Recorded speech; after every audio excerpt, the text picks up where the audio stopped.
Hey, thanks for stopping by. I know you are super busy these days. No problem. Happy to help. What can I do for you? As you know, one of my students is working on a project where she is looking at the effect of diet composition on longevity in Nothobranchius. That's short-lived killifish, right? Right. She asked me how many fish she should use, and based on past experience, I told her 20 per group. However, I know she also discussed this with you, and you emphasized the importance of a power analysis to determine the number of fish to use. Yes, I remember that. But I don't know how we can conduct a proper power analysis. We don't have pilot data, and I don't know the effect size to plug in. I understand your concerns, but we can still do a power analysis. We just have to make a few assumptions. Oh, good. So what can we do?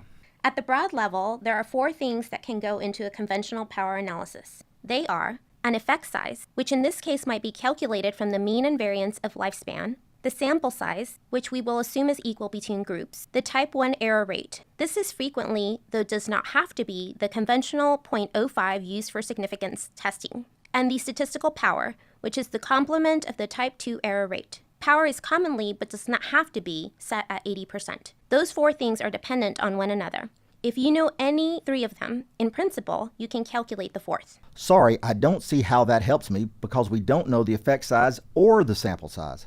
That's where the additional assumptions come in. If we can figure out or set either the effect size or the sample size, we can do a power analysis. It sounds like you were stuck because you don't have preliminary data or a pilot study to inform your effect size. Fortunately, there are several ways to estimate the effect without preliminary data. One option is to inform your estimate from prior studies or your general knowledge of the field. What do you think might be a reasonable expectation for the effect of your dietary intervention on longevity? In some of our previous studies on the effect of dietary interventions on longevity, we have seen about a 40% increase in mean lifespan, though the diets were different. Good. So for your student study, you could assume that the effects in this study will be of a similar magnitude based on prior literature. But how similar do the studies have to be? Well, that's where your expertise is extremely valuable for the power analysis. If in your expert judgment you think the 2 studies are very similar in most meaningful aspects, then the prior study may be a good source of an estimate for the effect size. If that approach doesn't work, is there something else I can do? I'm not sure anyone has used a diet quite like ours in the killifish. Another option is to specify a minimally meaningful effect size, which is the smallest effect that you are interested in detecting. In that case, if you have an estimate of the variability in longevity, you can just plug those in as your estimates for effect size. Is pulling numbers out of the air like that a reasonable approach? Is that really what people do? It's not really pulling numbers out of the air. It's based on your expertise and your experience in the field.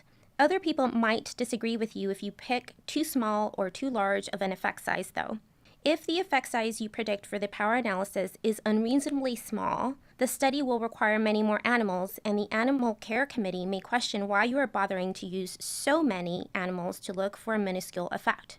If you set the effect size too large, you will be underpowered to see smaller but possibly still meaningful effect sizes. So we are basically using expected or interesting effect sizes to inform the effect size we will use for the power analysis. That's right. Power and sample size analyses are informed guesses, not perfect predictions. When you write up your sample size calculations in your paper or protocol, just be transparent about how you arrived at these numbers. Well, that gives me some good options for coming up with an effect size.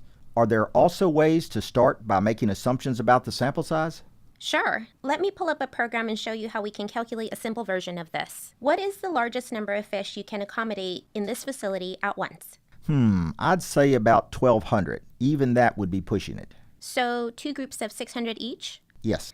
Of course, a proper power analysis also requires taking the design into consideration, such as whether animals are group housed or whether covariates will be used in the final analysis.